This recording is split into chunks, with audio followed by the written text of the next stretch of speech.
Thank you, Stefan.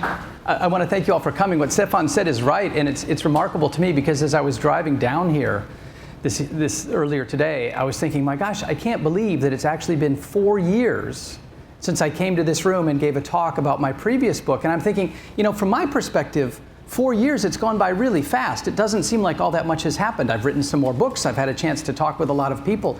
But then I was thinking, my gosh, in Google time, 4 years is incredible.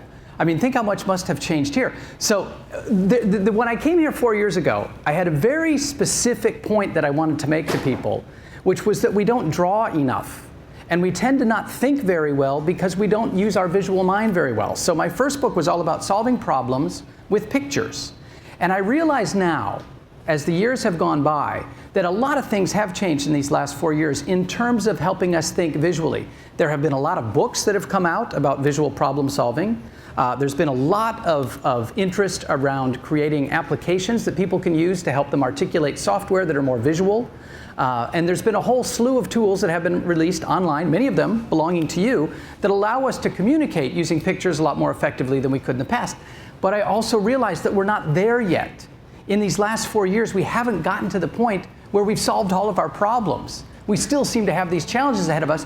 And what I really wanted to set out to do as I was working on this new book was kind of double down and say, if my first book was just about using pictures, what I want to talk with you about today, and what my new book is about, is using that combination of words and pictures to make every idea that we have become incredibly clear. Because I think that the story I'd like to share with you is a pretty simple one. As I think about the ideas that are out there, there are so many of them, and we now have so many different channels by which people communicate their ideas to us, it all starts to sound after a little while like this, just this endless wall of words, of blah, blah, blah, descending upon us. It's really difficult to begin to understand what are the ideas that we really want to pursue? What are the things that are really interesting to us? So what I want to share with you today is this simple idea of, can we move from a world that looks like that to a world where maybe we can start to think about how we can communicate our ideas better by using fewer words. We're still going to use words, but we're going to help make those words become incredibly powerful by introducing the idea of combining them with pictures. And so I think that the best way to start out to make this real is I'd like to start out with kind of two different case studies of organizations I've worked with over the last couple of years, and they represent kind of a spectrum to me. On one side, an organization that has used pictures exceedingly well to explore really complex ideas, and then that's the good side of the spectrum. And then on the bad side of the spectrum, an organization that hasn't used pictures at all and communicates miserably.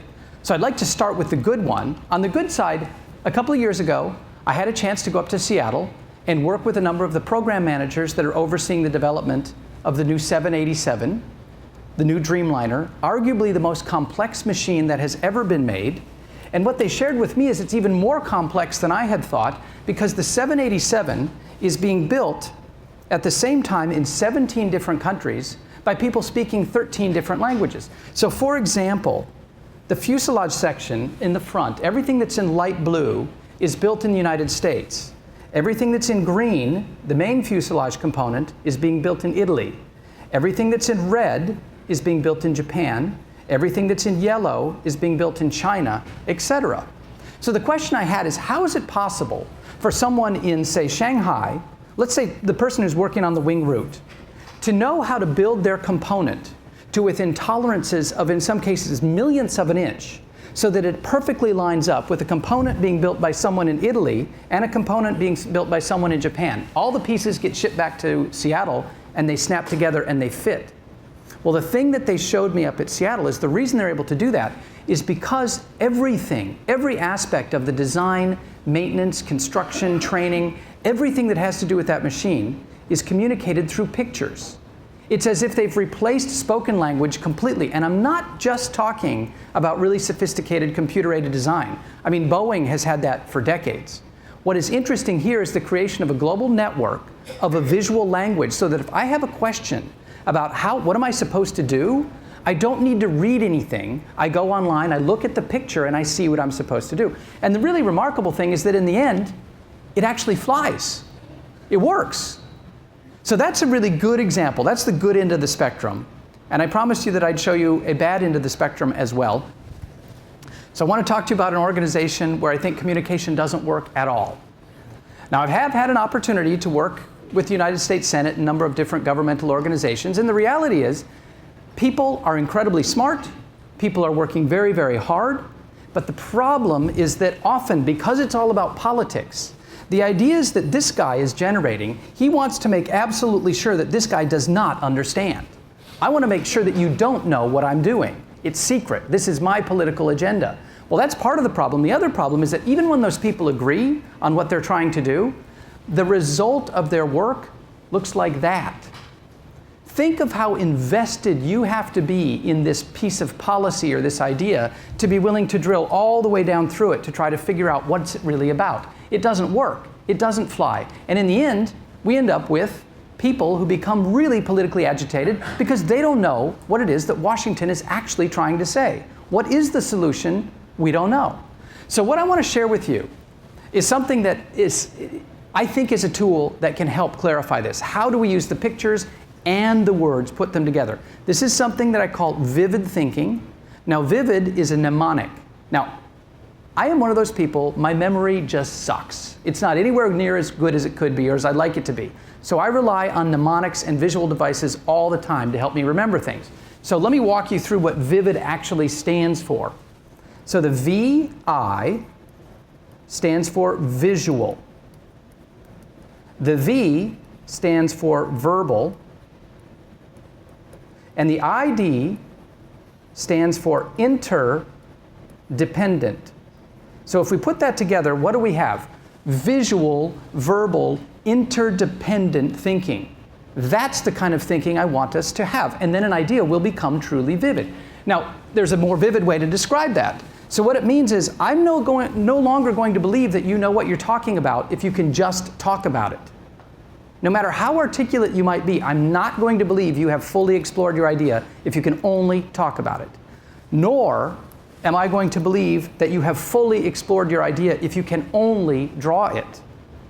Vivid thinking means that we will combine both. And for some neurobiological reasons that we'll talk about in a few minutes, this is the really critical factor. When we want our mind to light up on an idea, when we have an idea, we want to share it with someone, when we combine words and pictures, which most of us have never been taught to do, it's almost magic that happens the way it lights up other people's minds and our own. So what vivid thinking really is, for anybody who has an opportunity to look through my book, vivid thinking in the end of the day is a very simple set of tools that, since most of us believe we are primarily verbal, and that's what we've been taught in school, so our default thinking process for most of us involves writing or speaking.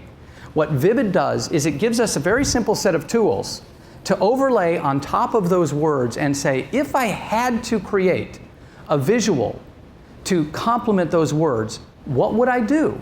Because I don't know how to draw. It tells us, vivid thinking tells us exactly how to do that.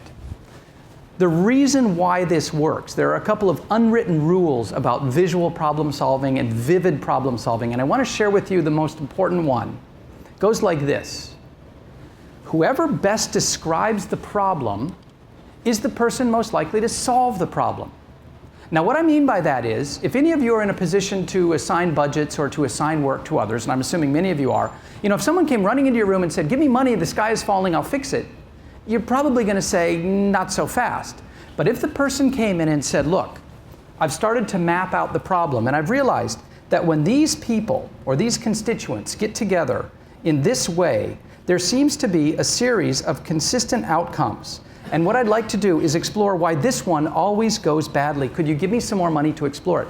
The fact is, the person who has already begun to map out the problem is the person who proves that they have the greatest grasp of it, and also is beginning to find what the solution is likely to be. So the really mercenary subtext here, and this is true, is whoever draws the best picture gets the funding.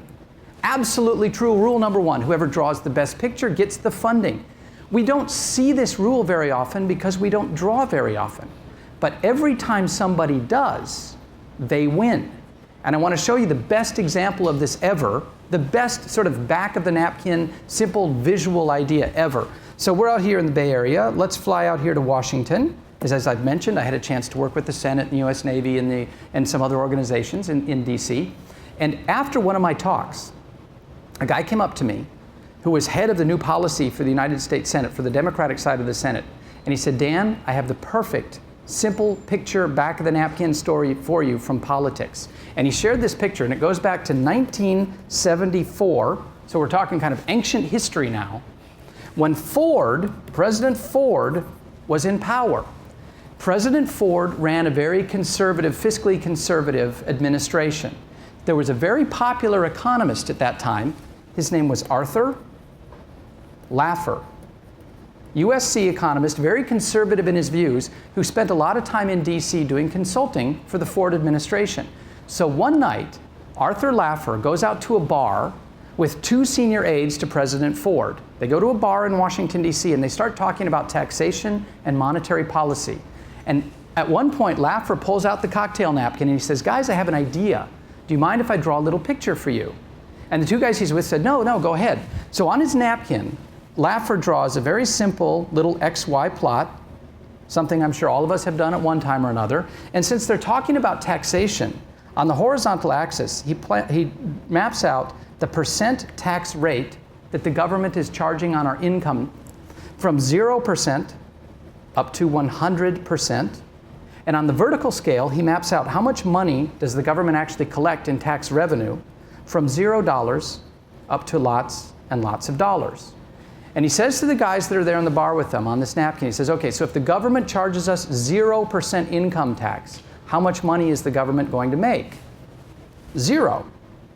And then he said, but think about this. If the government charges us 100% income tax, how much money is the government going to make? Also 0, because no one will work. Think about that. If every single penny of every dime of every dollar that you earned came in one pocket and you immediately had to pay all of it back out in income tax, what would be the point of even working? You might as well just forget about it, just go to the beach. So he said, he drew on his napkin, what actually seems to happen is there must be some kind of a curve that goes like that. And at some point, isn't it interesting that reducing the rate of taxation actually increases the amount of money the government collects? Now, the two guys who were with Laffer that night in the bar thought that was pretty interesting. These are the two guys. They said, can we take that napkin back to show it to President Ford? There is a fundamentally interesting idea in that drawing. He said, please take the napkin. They took and they showed it to President Ford, who was very intrigued by the idea. He got it. He liked it. Ford passed that napkin off to the Republican National Committee, who then passed that napkin off to the economics team of a guy named Ronald Reagan, who was thinking of running for president.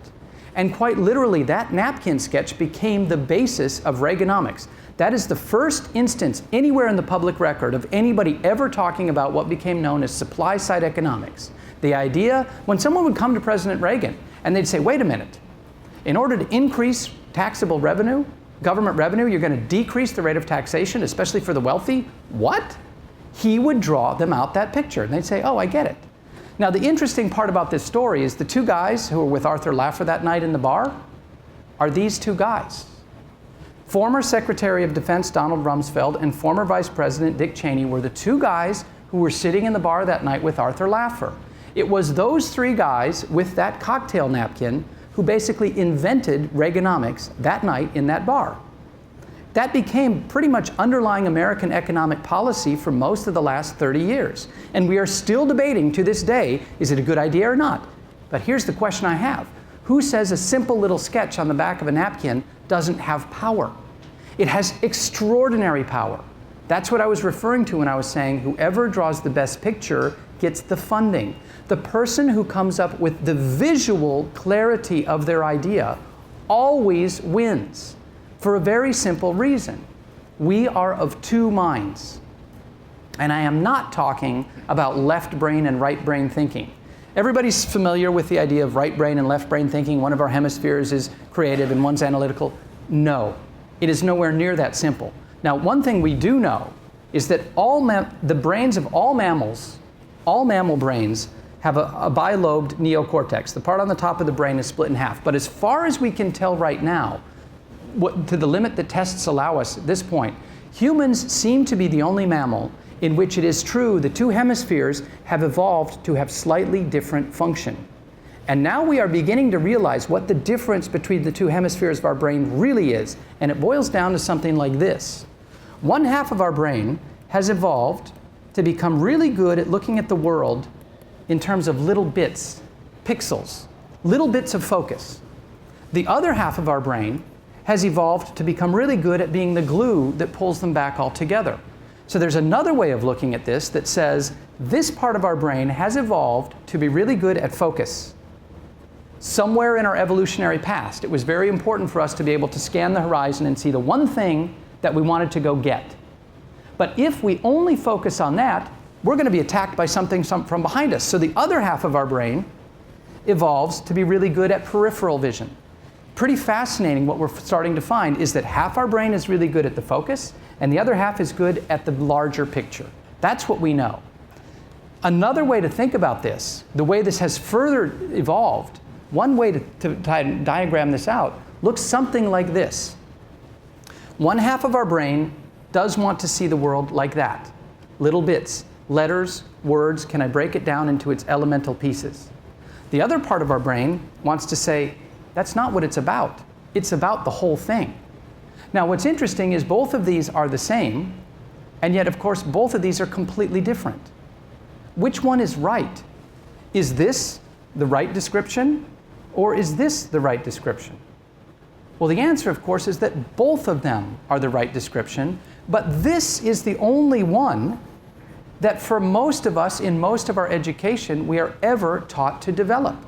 We're given verbal syntax, we're given verbal grammar, we're tested on our ability to write a 5-paragraph essay. Our intelligence is judged by our ability to be verbally articulate. When has ever anyone given us a tool? A real tool, in the same way that we have grammar and syntax. When has ever anyone given us a tool that helps us with that part? And yet, actually, this part is bigger than that part. We are more visual than we are anything else. More of our brain is dedicated to processing vision than any other thing that we do. And it's ironic to me that we haven't got tools to take advantage of that. So that's what we're going to focus on now. And to kind of get us moving, I'd like to do a little test with you. Very simple. I'm going to show you 4 pictures. All of them are going to look something like this, and they just go in order A, B, C, D. What I'd like you to do is just look at the 4 pictures. And this, I don't want anybody to stress out. This isn't some kind of test where we need to look for the hidden banana or something like that. I just want you to look at these pictures and see if you can identify that there are some things in the picture.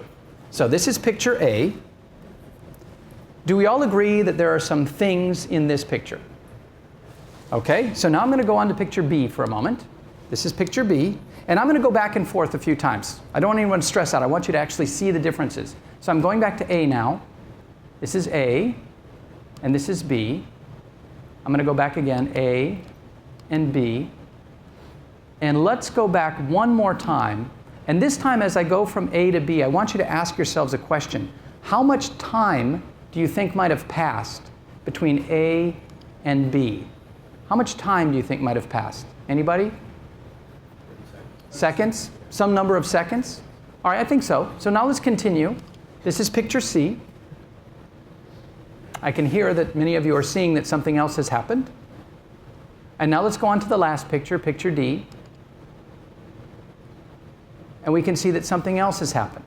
Now I'm going to go back to C for a second, and I want you to ask yourselves the same question. Between C and D, how much time has passed from this picture to this picture? Hours. So the first transition took place in a number of seconds, and this transition took place in a number of hours. And we're pretty much all in agreement with that. But here's the really remarkable thing. We did all of that without the need to rely on a single word to describe anything that we were witnessing. And yet every one of us saw almost exactly the same thing. If we were to be debriefed later, most of us would say we had witnessed exactly the same thing. It didn't require a single word to do it. Now, we know that that's the case. But we don't think about it very much. And that's what I want to do for the rest of this time. Take advantage of building some tools to help us bridge the gap to move from being good at this part and knowing how to being better at that part, and then how to apply it to our own ideas. How can we make this relevant? So all of us, I mean, my gosh, in particular, all of you who work at Google, what are we really in? What business are we really, really in? We're in the business of ideas. And the trouble with most ideas is that they start out kind of like this. This is like a pile of coal. They're ugly, they're undifferentiated, they're poorly defined, but like a pile of coal, they have incredible potential. But jokingly people say, what's the worst gift you can give to someone is a lump of coal, because nobody wants to touch it. This is exactly like our initial idea. We know in our mind that we've got the potential of something great. And often what happens is we go no further than this, and we bring it to our colleague or our boss or our investor or what have you and say, fund me. And people are like, no way, I'm not touching that. They don't realize the potential is in it. So what we're going to do with this vivid thinking and the napkins and pens that I handed out to you is I'd like to show you a tool, a visual verbal tool that will help us take any idea from its undifferentiated, kind of ugly, nasty starting point to becoming something that is so crystalline and so beautiful that nobody ever wants to forget it. And the really interesting thing to me about this metaphor is, of course, we recognize that these two piles are exactly the same thing. A pile of coal and a diamond are exactly the same thing. Both of them are 100% carbon and nothing else. The problem is, in order to get from this one to this one, we have to go through a process. And what I want to help you do is figure out what is the process we can go through to make our idea become like that. So here's how we're going to do it. You have your napkin. I want you to draw with me now. We're going to draw out that process. We're going to draw out that tool. Now, I hope everybody has something that you can rest your napkin on, because you take those ballpoint pens and you're going to dig through that napkin. So you're going to have to put something on it, otherwise you're going to end up drawing on your pants. So here's what we do. When we want to draw a problem-solving picture, we don't panic. We don't think, oh, I don't know how to draw. The first thing that we do is we just draw a little circle. And literally in the upper left-hand corner of your napkin, I'd like you to draw a little circle. And then that's the visual part. But now let's activate both sides. Let's get the verbal part in there too. Give it a name. What am I going to call that circle? And I'd like you to call it me. And for a little bit of extra credit, let's let the visual side of us take off. Go ahead and make the me look a little bit like you. So we've gotten started now. And now what, if we drew one circle as our starting point, what might be a logical next step? Well, how about we draw another circle? And let's make another little one down in the lower left-hand corner. And I'm going to call this one my audience. And let's make that one look a little bit like someone to whom we're always trying to explain our ideas. I'm going to make it look like my mom, because I'm always trying to explain to my mom what exactly it is that I do. So go ahead. So now we've got these two. And our mind is leaping forward and saying, okay, I've got the two pieces, me and my audience. That's me, that's my boss. This is me doing my perf. That's the person who's going to overlook my perf, whatever it is. To whom do I need to show this? And then I'd like you to draw a big circle in the middle. And this one, I'd like you to call my idea.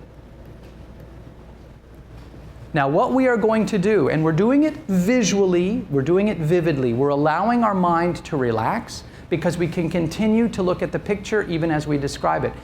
Something neurobiologically powerful is happening by virtue of the fact that we can look at this picture as I describe it. Our mind actually relaxes because it doesn't have to remember anything. It's able to follow along. It's able to see what the words mean at the same time. So now, let's say we've got this idea. To just explain our idea all at once is going to be a bit like that pile of coal. It's going to be largely undifferentiated. So what we're going to do is we're going to break our idea down into 6 different slices. Just like take that idea as if it was a pizza. We're not going to force someone to eat the pizza all at once. We're going to give it to them slice by slice. I'd like you to divide that idea up into 6 slices. And what we're going to do for the rest of the time here is label those 6. And step by step, I'm going to walk you through another mnemonic device that is a nice tool to use when you've got your idea and it begins time to start qualifying it and clarifying it.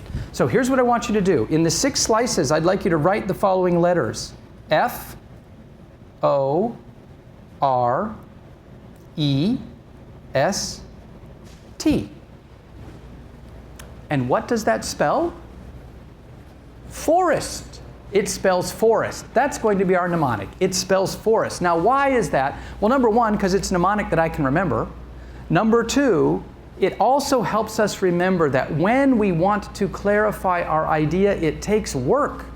The first pass on our idea is not the one we want to show to someone else. It's not vivid yet. The trouble for most of us is we work in a really stressful environment.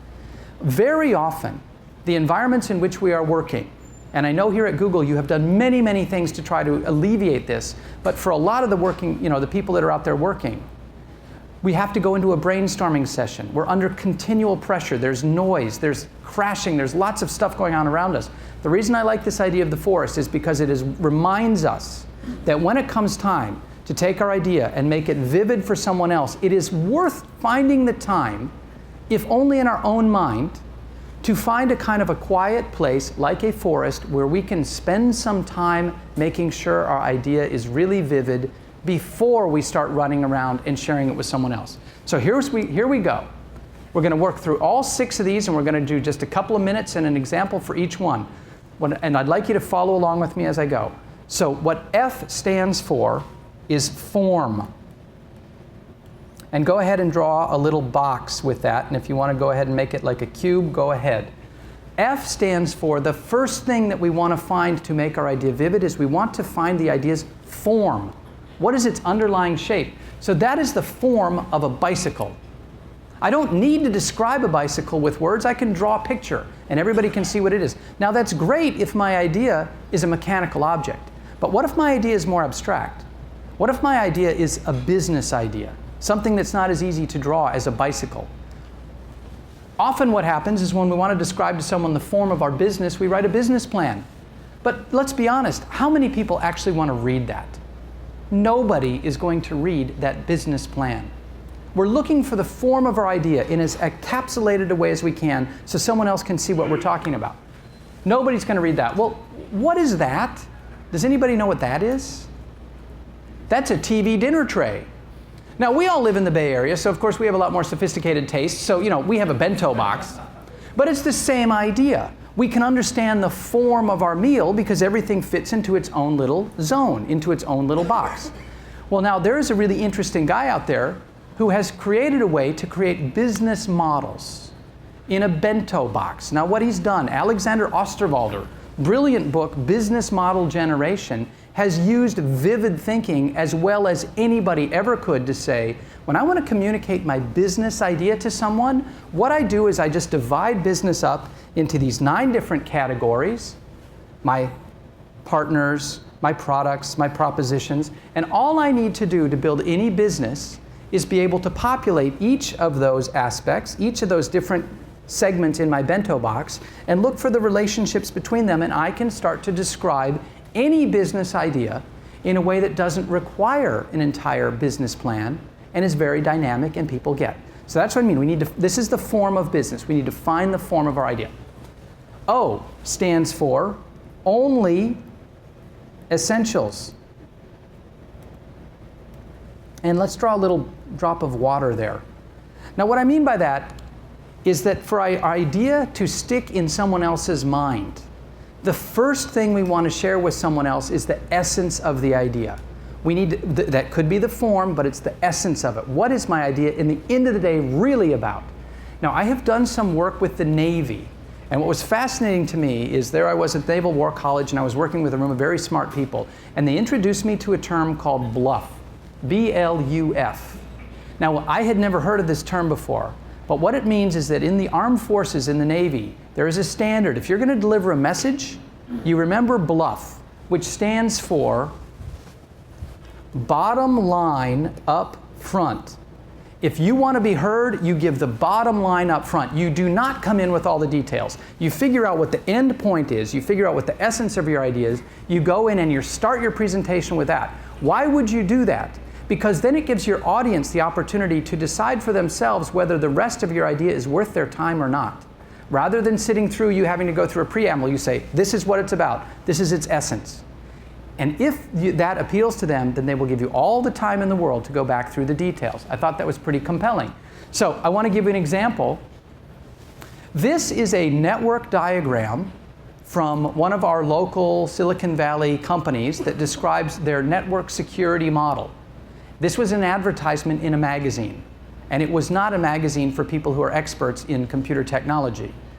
I don't think that this is a very good explanation of the essence of an idea of security. I was reading The Economist magazine 2 months ago, and I saw an ad from Google. This was the ad that described Google's security policy in The Economist magazine.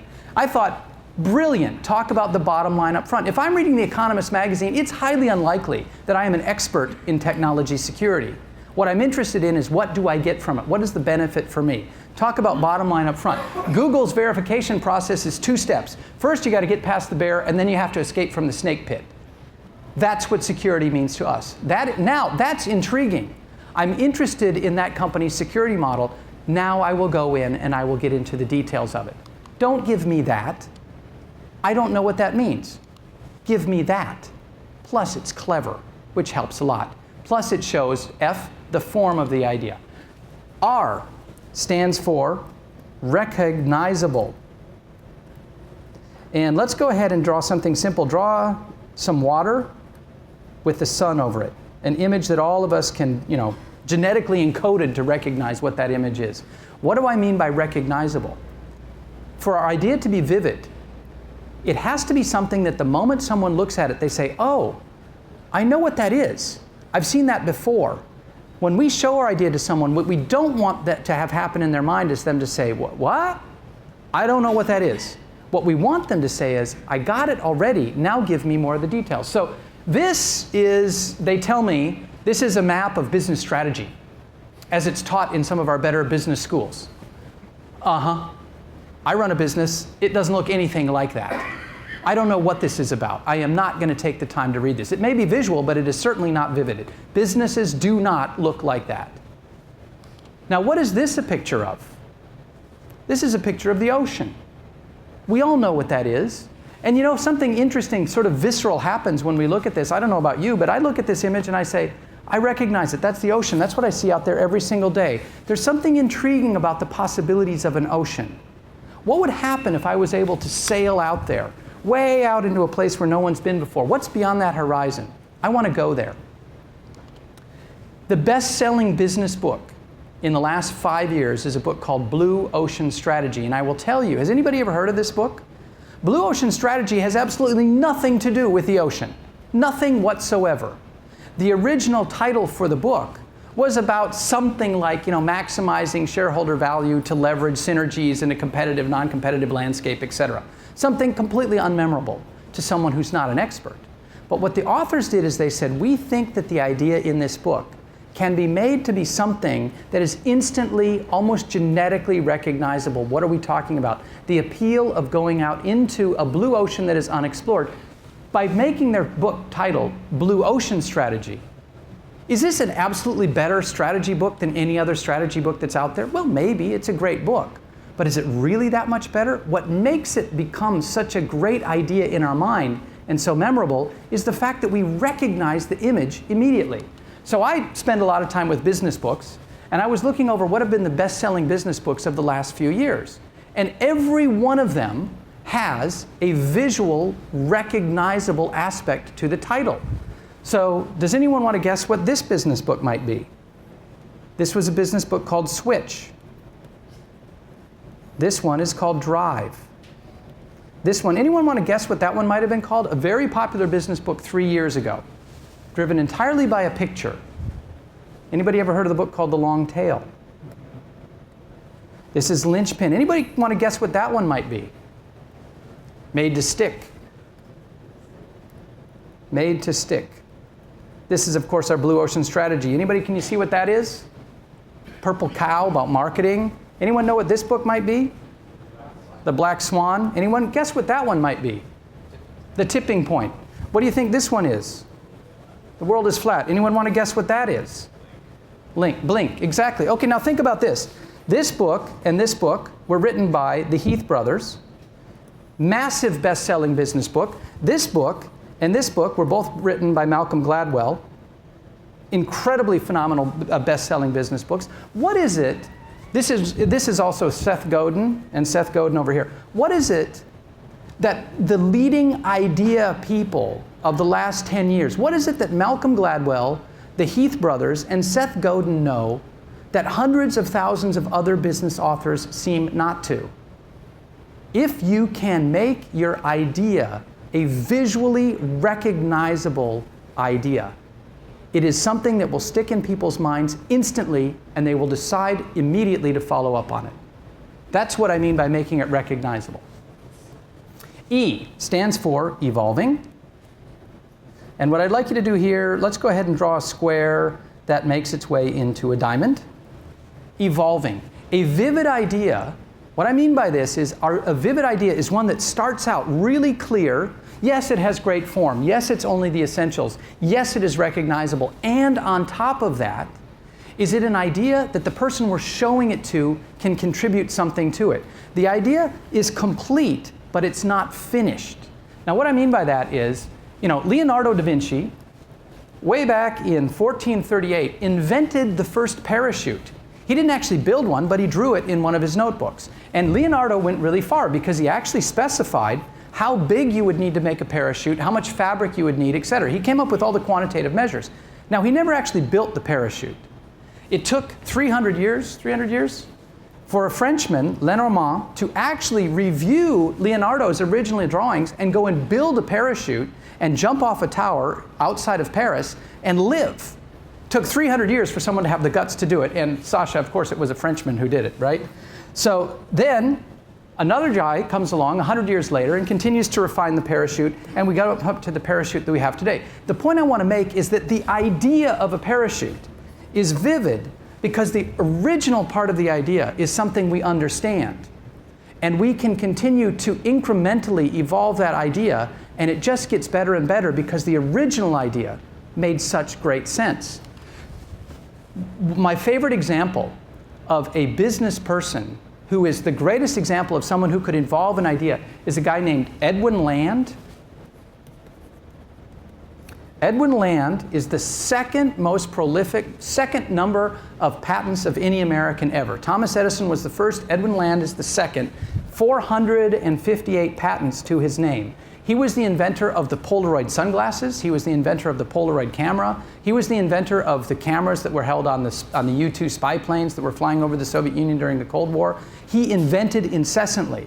And what everyone who knew Edwin Land would say is the way he worked is he would lock himself in a room. He would go without eating for 3 or 4 days. He would be one of those people, like Steve Jobs in a way, that someone would have to bring food and remind them, you've got to get back, you can't just work on your product all the time. But he would incessantly work on it, continuing to refine it. And then he would come out with this thing that was almost perfect in its form from the first go. And people look at it and say, you are such a genius. Did that just come out of nowhere? No, it came out of coming up with a good original idea and incrementally evolving it. And that was the history, really, of the Polaroid camera that for decades was this incredible success. Well, even Edwin Land, as brilliant as he was, could not have anticipated the arrival of the digital revolution, which spelled the end of Polaroid. So Polaroid, sadly, which, such a great example of one time a great industrial company, in about the year 2001, finally went bankrupt. Polaroid is back now. Investors have gotten together, started Polaroid again. And you know who is the chief creative officer of the newly reborn Polaroid camera? Is Lady Gaga. She's actually the chief creative officer of the new Polaroid. Talk about a company that is willing to evolve itself. That's what I mean by a vivid idea. We understand that the idea is good. How do we need to change it to make sure that it stays topical? S stands for spans differences. And let's go ahead and draw something that looks like a balance. 2 circles that are balanced. Now, what I mean by this is that a vivid idea, one that other people are going to remember, like that diamond, is one that doesn't just have one point of view.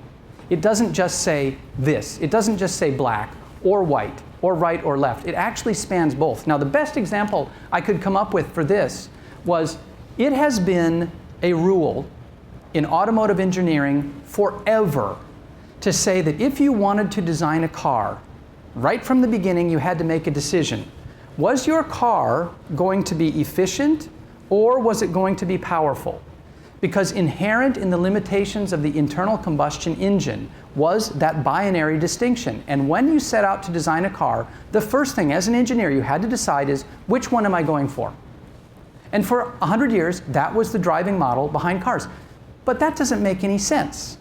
it makes sense given the limitations. But then a couple of other guys got together and realized the problem with that distinction isn't that that's a valid distinction, it has to be one or the other. The problem is the engine that we're using. What would happen if instead of saying we have to make a car that's efficient or powerful, what would we need to do to make a car that is efficient and powerful? Well, the first thing we'd have to do is come up with a different engine.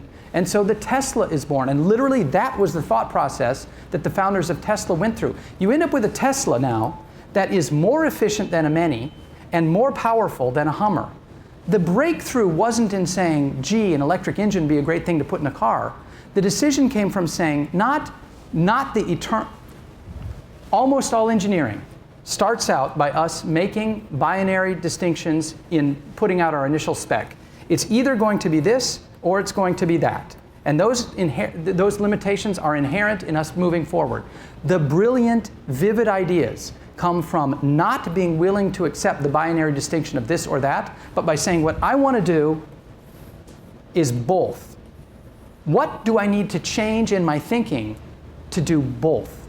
That's where you get a breakthrough like the Tesla. That is a truly vivid idea. And the last one, a vivid idea is targeted. Now what I mean by that is we've been talking about, remember the first circle that we drew was me? And now we've been talking about our idea, going through all of these different things, and for the most part, in our sort of forest, we thought about, okay, what's the form of the idea? What would be its essentials? How could I make it recognizable and yet still evolving? And how could I make it be both this and that? But that's an exercise that we could largely do by ourselves or with our team. And that's great, that gets us partway there. But there's one piece that's missing, which is the person that we have to show it to. Up to this point, we've been working on our own. Now, the last piece is targeted. Let's go ahead and draw a little target. And what I mean by that is, a vivid idea is one that recognizes who its audience is. And isn't pandering, it's not tailored to that audience, but it says it recognizes that different people are going to find something compelling, different things in my idea. Can I think through who's going to look at it and what would make it most compelling to them? So my favorite example is, this is a cup of coffee. And back in the old days, Grandpa's time, they'd say, I could buy that cup of coffee for 5 cents. And then when I was a kid, you could buy it for 25 cents or maybe for 45 cents. And then someone came along and said, wait a minute, this is an undifferentiated commodity. It doesn't target to anyone. It's just one size fits all. What would happen if we went out and realized that there are actually different people out there who might react to want different things out of that cup of coffee? What would happen if we targeted it and we refined it so you've got one version for this group and another version for that group and another version for that group, and all of a sudden this thing that was a commodity business at 35 cents a cup becomes a specialty business at $3.75 a cup because it became targeted. And out of that comes the possibility of taking one original idea and not thinking, what are all the things I could do with this idea, but thinking, who are all the different people that might find this idea appealing, and what could I change in it incrementally to make it very appealing to each one? And you end up with, from this, we get, an entire range of hundreds of different varieties, all of which, in the end of the day, make it more interesting, more engaging, and something more of us want to buy more of. That's really the end of the prepared remarks I have. I want to wrap up with one kind of final quick bit of history. Where did we get to this point? But what I'd really like you to do, if there's anything you could take away from this, take that little napkin drawing, and I mean this. Really think this through because it will work. You've got your idea or your team's idea, and you have to convey it to someone else. Think through, how could I give my idea form? If I had to draw a picture of my idea, what would that picture look like? How could I boil it down so that if I had to deliver my idea, bottom line up front, what would be the bottom line that I would say first? How would I make my idea recognizable? What kind of visual metaphor that people have seen before can I find for my idea? How can I make sure that my idea is complete, but it's not finished? It's got room for someone else to add their part. How can I make sure that my idea spans both this and that, not just this or that? And then in the end say, and now that I've done all that, how can I figure out who's most interested in my idea and how would I need to tweak it to make it most interesting for each one of those people? And I promise you that if you do that, that idea is going to start to move from that coal, that lump of coal, to start to become that diamond in your mind and in the mind of the people you're showing it to. I'd like to conclude with just a couple of minutes of why does any of this matter? Where did this come from? Well, clearly at some point in our past, the fact that we are so visual, that we react so well to these visual metaphors, must be driven by the fact that we needed to see the thing that was out there ready to hunt us down in order to get away from it. We weren't talking about it, we needed to see it. We've got a lot of visual processing to see it. But somehow over the last 32,000 years, we've started to shift. We've shifted a lot, in fact. Here you have the 16,000-year history of how we have gone from visual language to strictly verbal language, at least in the West, at least in the European languages. So the caves of Lascaux, people drew a bowl 16,000 years ago. Then 5,000 years ago, if we move over to Egypt, you had hieroglyphics. And someone's drawing a bowl that doesn't look too different. And that meant bowl. A bowl was a very important part of the Egyptian economy, so you draw a picture of a bowl. But then someone also realized that some ideas are too conceptual to be able to be easily represented, so let's just draw a simpler picture to start to mean something else.